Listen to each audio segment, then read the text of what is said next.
अरे जनाब जीआर कटाओ, तुम्हारे बाप की देनी है हमने जीआर, तुम्हारे बाप की है ये जमीनें, तुम्हारे बाप का है ये पानी।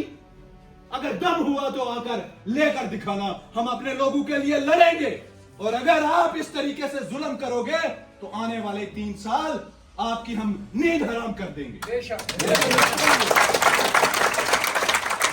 एक ही बात कहता हूं, अल्लाह के करम से जिन लोगों को आपने यहां पर पहले यहां से चुनकर भेजा, तालीम भी मेरी उनके बराबर शायद कुछ से ज्यादा ही होगी। उनसे अच्छी इंग्लिश भी बोल लेता हूं, बात भी कर लेता हूं, लोगों के लिए लड़ भी सकता हूं। हाँ, पैसा नहीं है मेरे पास, पैसा बांटने के लिए नहीं है मेरे पास।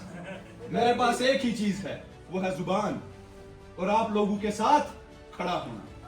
बताएं मुझे, जहां पर आपने बोला कि गुफ्तार बचाइयो मसला हो गया, तो मुंह था रास्ता ना खड़ा हो,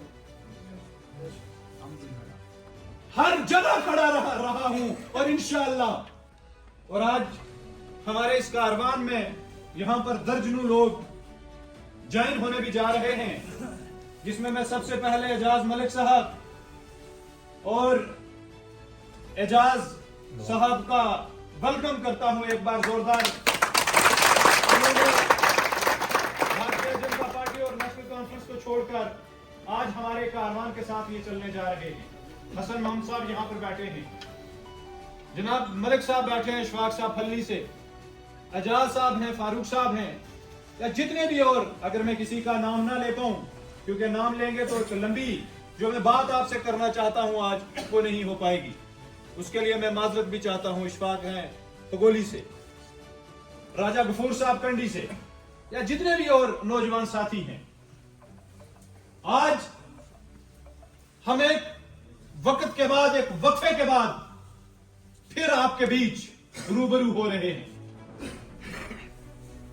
पीपल्स डेमोक्रेटिक पार्टी जिसकी बुनियाद मुफ्ती मोहम्मद सैयद साहब ने रखी, वो दौर शायद मैंने नहीं देखा, मेरे नौजवान साथियों आपने नहीं देखा, लेकिन यहां पर ये जो बुजुर्ग बैठे हैं इन्होंने देखा है वो दौर जब गाड़ियों में बैठने नहीं दिया जाता था, पगड़ियां उछाली जाती थी पूरे कश्मीर से लेकर पुंछ राजौरी तक।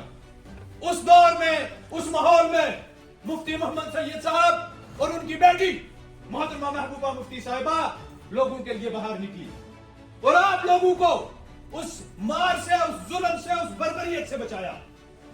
आज अगर हमारे बच्चे चैन की सांस ले रहे हैं, ये करम अल्लाह की जात का तो है, लेकिन अल्लाह की जात किसी को वसीला